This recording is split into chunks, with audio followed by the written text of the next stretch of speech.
Et ça s'est fait seulement pour l'album Preview. Lorsque j'ai rencontré les Lascar. Entouré encore, c'est une question d'environnement. Hein.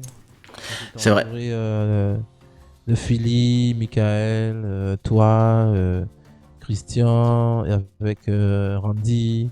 Mhm. Donc, je ne m'étais jamais retrouvé dans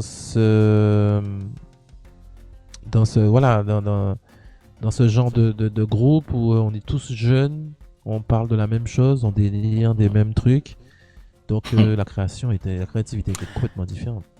Est-ce que,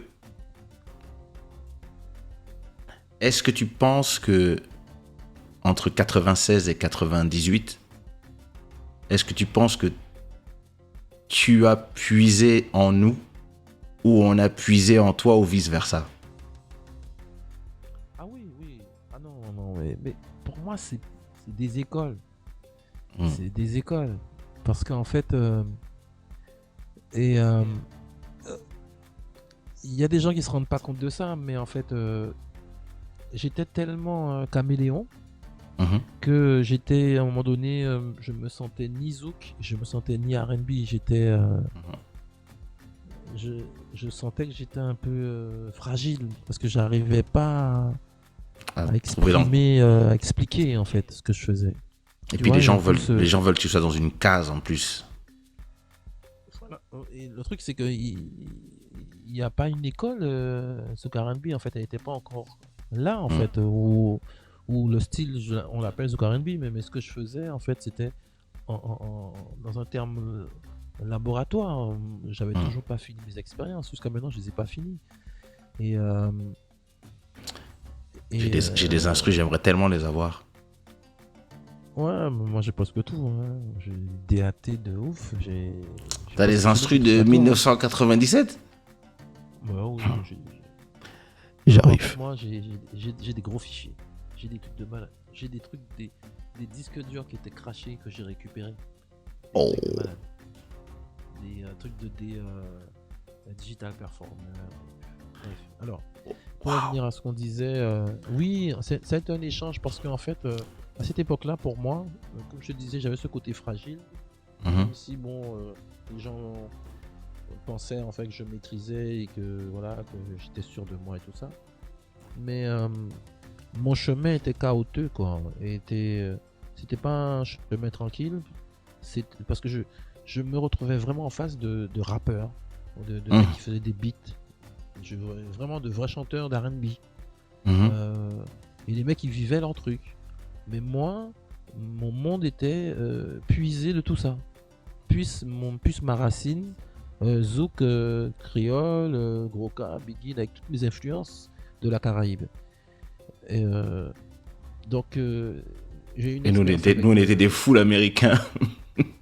ouais, ouais, et moi j'étais un fou entre la lune et tu sais Mm.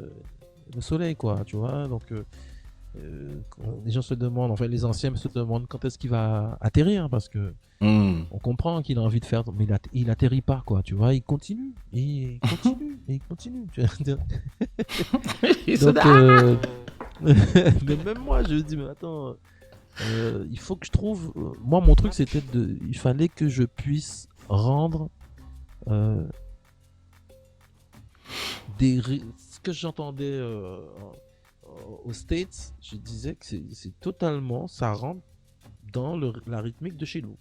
Pour mm. moi, j'étais sûr et certain que tu prends le même morceau. D'une façon, tu peux faire groover tous les trucs et tu as la même vibe et tu Mhm. le chantes de la même façon, il n'y a pas de problème. Donc je sais pas si c'était un esprit de DJ parce qu'en fait déjà tu vois j'étais sûr et certain j'avais pas le matériel mais je me disais mais non il y a moyen. Bref et donc en vous rencontrant en fait l'expérience que j'ai eu MC Solar c'est que Bambi m'a fait rencontrer MC Solar avant qu'il fasse un concert à, à, à Bobigny Mhm. et tout content je vais voir Bambi connaissait ce que je faisais il m'avait dit ouais justement viens je vais te présenter à Solar. Et je vais voir Solar et je dis bonjour à Solar et il me dit ah ouais salut je me présente Jean-Michel et tout ça et Et puis il me demande tu fais quoi comme truc et je lui réponds du zouk R&B. Et le mec il éclate de rire.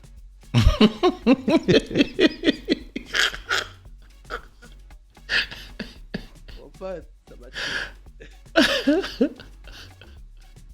Et Bambi était là, Bambi a dit mais non, t'inquiète, y a pas de problème. Mais en fait, donc faut remettre le contexte. Je me dis putain, mais ouais, wow, là c'est ok, d'accord, ok. Parce que lui, le mec, il fait vraiment, il fait du rap, quoi. Tu vois, il fait du rap français. C'est pas du rap africain, mais il fait du rap, quoi. Ouais. Il fait des trucs moi que je kiffe, mais il le fait à sa façon.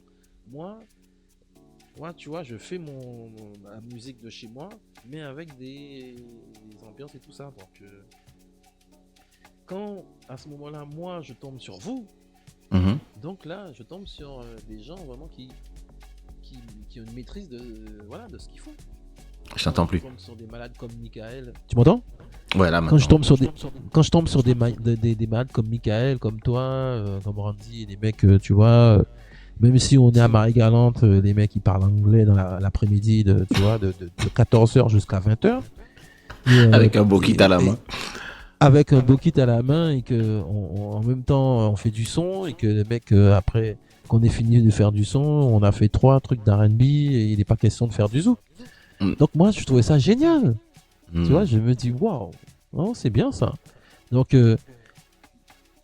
quand moi je proposais, rappelle-toi les morceaux que je faisais un peu hip-hop, un peu R&B, je faisais des trucs et là il me fait écouter des trucs, je fais écouter des trucs jusqu'à ce qu'au bout d'un moment il y a eu un échange. On se retrouve au milieu. Ouais, on se retrouve au milieu. Voilà, on s'est retrouvé dans un échange et les plans que tu faisais, tu vois, vraiment, je voyais comment tu bossais. Ben, je les ai ramenés dans mon truc à moi, plus qu'avant. Et pareil avec surtout avec Philippe et Michael. Donc carrément, donc voilà, donc ils me montraient des trucs, des astuces. Donc ça s'imposait dans ma musique parce qu'on travaillait ensemble. Ouais. Donc ça m'a donné une direction encore plus hip-hop, quoi. Je me rappelle très bien la fois où on est resté presque 2 ou 3 mois en Guadeloupe, entre la Guadeloupe et la Martinique. Il y avait un moment où moi je faisais que des instrus d'hip-hop. Moi je faisais que des instrus de rap, machin. Et puis je me rappelle, en fait, à force d'entendre du créole et de commencer à parler le créole, à force d'aller danser le zouk à la plantation avec des gens, à force d'écouter, et puis à force d'écouter, parce que je me rappelle les 2-3 premières tournées, bon c'était des tournées courtes, on faisait 1 mois, puis après on revenait, puis après, mais moi je restais sur BET toute la journée. La première tournée, je te rappelle, on avait rencontré Matt, il a même pas encore sorti son album. Ben oui, attends, on l'a rencontré à la plantation. On lui montrait même comment faire du son. Et nous, les gars, j'arrive derrière. Ouais, il avait une grosse afro. Et à cette époque-là... Big up à Matt en passant. Bah, big up Matt. Ouais. À cette époque-là, on va dire que j'ai une... Même si on fait des concerts avec toi, mais on a un peu des espèces de hier, on est un peu, je dirais même...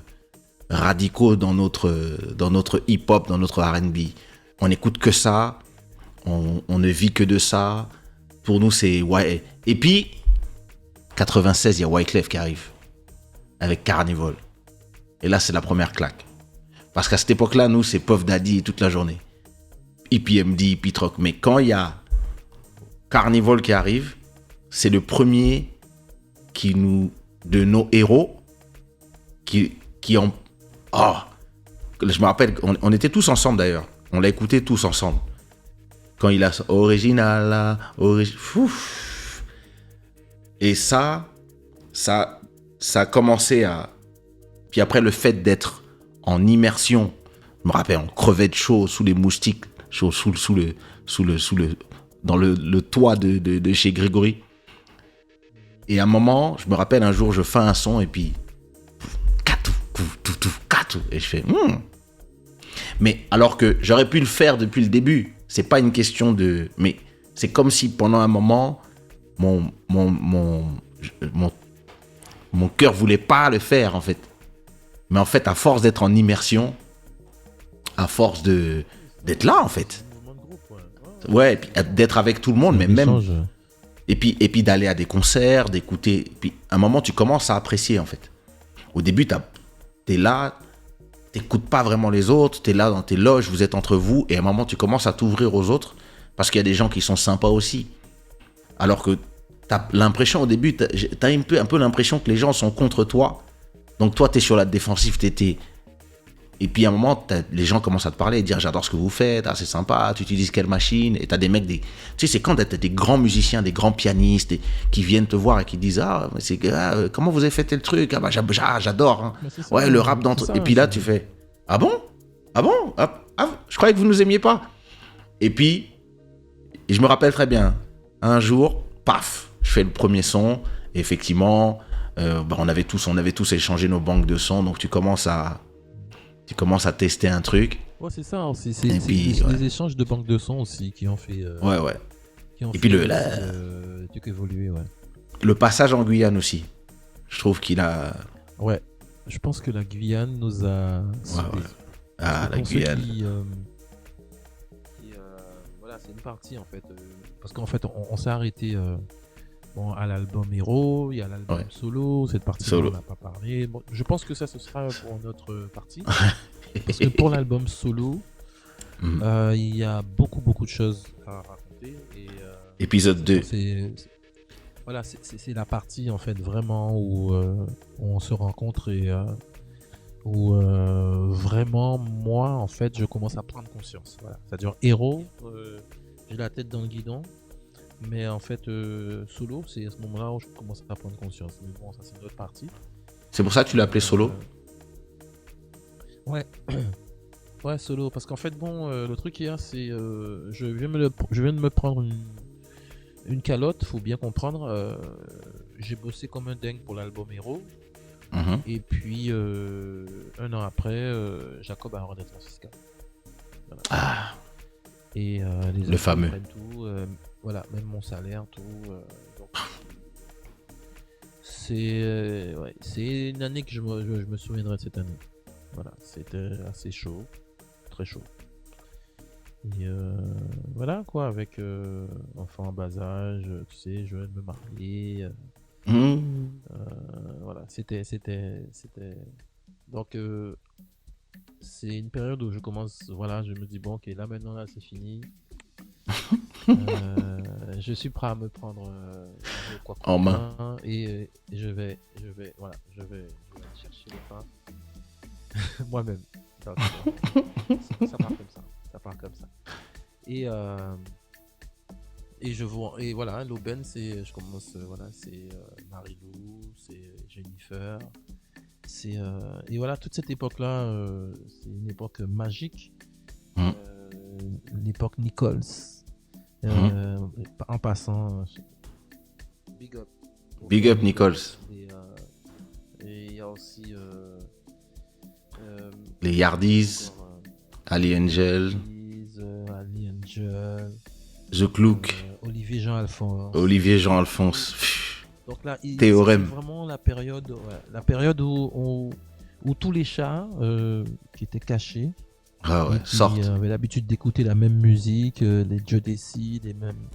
Et malgré qu'ils ont leur quotidien, il y en a qui sont étudiants, qu'on va voir de temps en temps et tout ça, les mecs se décident et on se rassemble.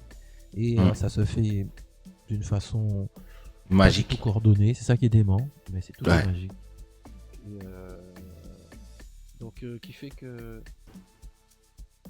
on a parlé de la période rapidement la période de Guyane. Pour moi, waouh. Ah si, pour moi. Et, au 3S, c'était une époque où Route de Montabo. ouais, c'était l'époque où j'ai bossé sur le Sonia Dersion. Mhm. On avait bossé sur le Tania Saint-Val. Ouais.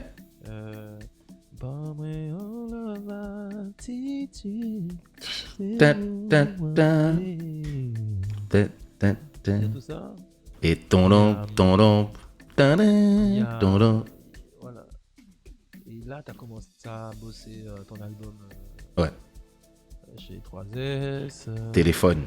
Il y avait téléphone, il y avait Randy qui commençait à écrire de son côté. Non, il y avait vraiment. Ah non, la Guyane. Et puis bon, il y avait aussi le parrainage de Shogun.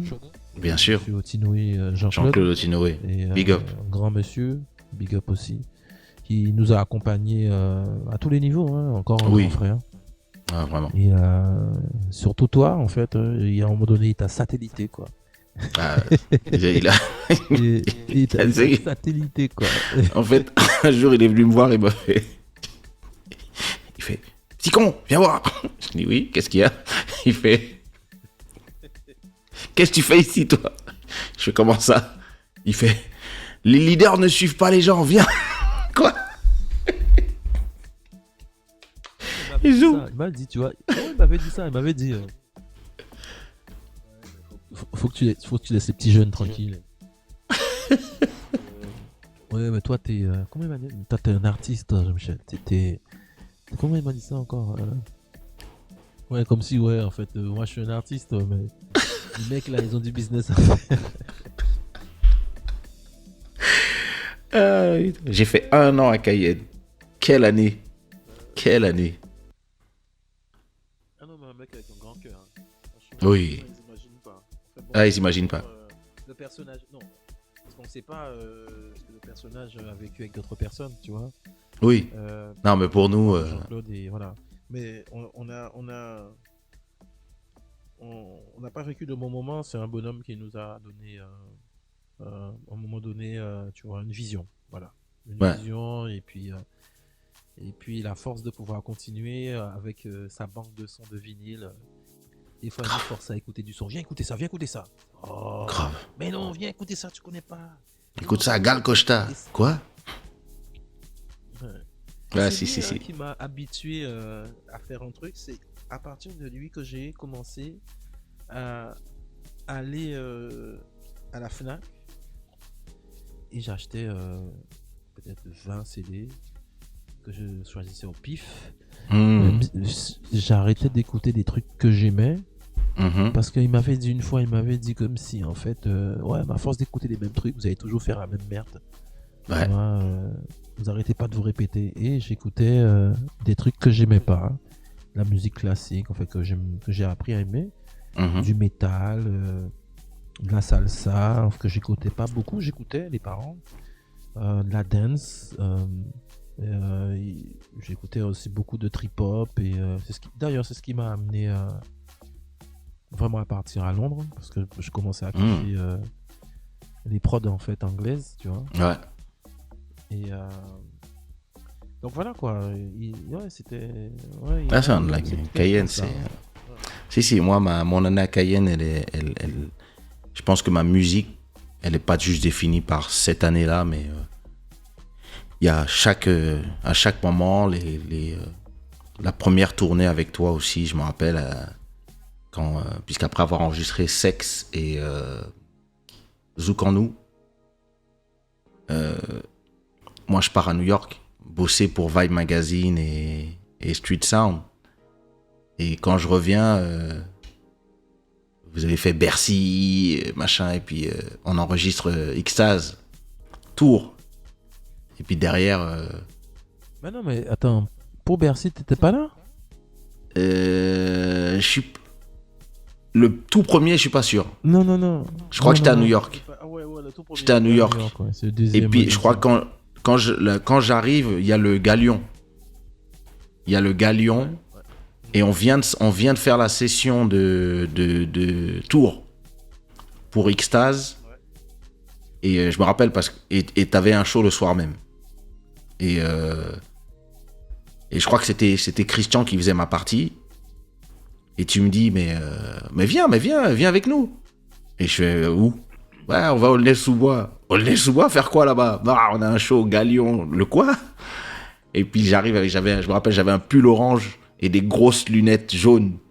Et puis je dis mais je me rappelle pas les paroles.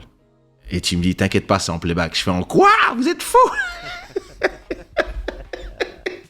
Et puis après et puis je fais mais personne me connaît. Il fait ah t'inquiète pas. Et je me rappelle que Moi, je savais même pas combien de personnes il y avait dans cette boîte. Mais je me rappelle que quand on est dans les loges, parce que moi, j'ai jamais vu la boîte. Donc, on arrive directement par derrière, on va dans les loges. Et puis, on entend Jean-Michel. Et puis, toi, t'es là tranquille. Vous êtes tous là tranquilles. Et moi, je me dis, mais les gens écrivent. Les gens écrivent comme ça. Et puis, c'était Didier à l'époque, le manager, qui me dit, avec sa grosse moustache, big up, au schiste, qui me dit, je viens de chercher quand c'est ton tour. Et donc, vous y allez tous, et j'entends, mais c'est-à-dire, j'entends au loin, enfin, pas au loin, je sais pas à combien de temps on était de la loge, mais j'entends des hurlements. Et je me dis, mais il est connu, le gars. Parce que moi, jusqu'à ce moment-là, après avoir posé dans ton album, moi, je sais toujours pas qui tu es. C'est-à-dire, on s'est rencontrés, on a kiffé, on a chillé, mais c'est pas comme si tu peux aller sur YouTube à l'époque ou sur Google. On est en 1996. Donc, il n'y a aucun moyen de savoir. Je suis juste venu, je suis allé à Latitude 101, j'ai posé, et le lendemain, j'ai pris mon avion, je suis parti à New York. Je reviens 3 mois plus tard. Et à ce moment-là, c'est quand j'arrive sur scène, et là, ça hurle.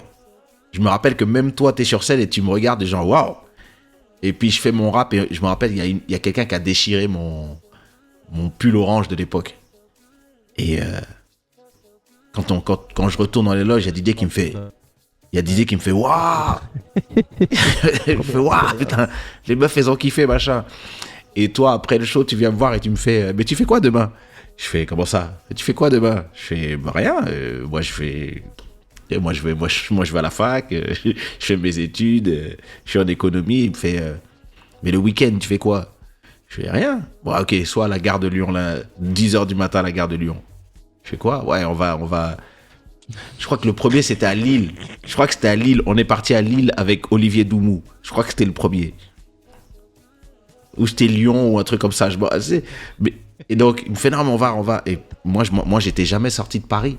C'est-à-dire, j'allais pas en province. Tu vois, j'avais pas de circuit. Pour moi, allez, c'était Paris, la banlieue pour aller faire des concerts, et puis c'était tout. Et puis la Belgique pour les vacances en famille. Et je me rappelle que ce matin-là, je me suis réveillé tellement tôt, j'avais tellement peur de rater le train. Et j'arrive à la gare de Lyon, et il n'y a personne. Je suis au point de rendez-vous, et vous n'êtes pas là. J'ai le cœur qui bat, je me dis, oh mon Dieu, j'ai raté le train. Et puis, on n'a pas de téléphone portable à l'époque. Donc, je suis là à la gare, je sais pas quoi faire. Et puis, finalement, vous arrivez 1 heure après. Il fait, ah, t'es déjà là? Je fais, mais enfin, le train n'était pas à 10h. Ouais, on l'a raté, on prend le prochain. Et puis là, bah... Et puis, je me rappelle, tu m'avais dit, je vais te payer 400 francs par show. Et je faisais, 400 francs, c'est trop bien. Et après, on est parti. Je me rappelle, chaque fois que j'habitais chez mes parents, donc chaque fois que j'avais des sous, je faisais mes tatouages. Ouais, je me rappelle de ça, ouais. Je faisais mes tatouages. Et puis, ouais, et c'est là finalement que le truc se fait. Mais donc, je sais que moi, c'est-à-dire dans ma carrière, le passage du rap au rap, dans du zouk, dans du R&B, passe vraiment par ce moment-là, en fait. C'est des moments, c'est des étapes, en fait, d'une carrière.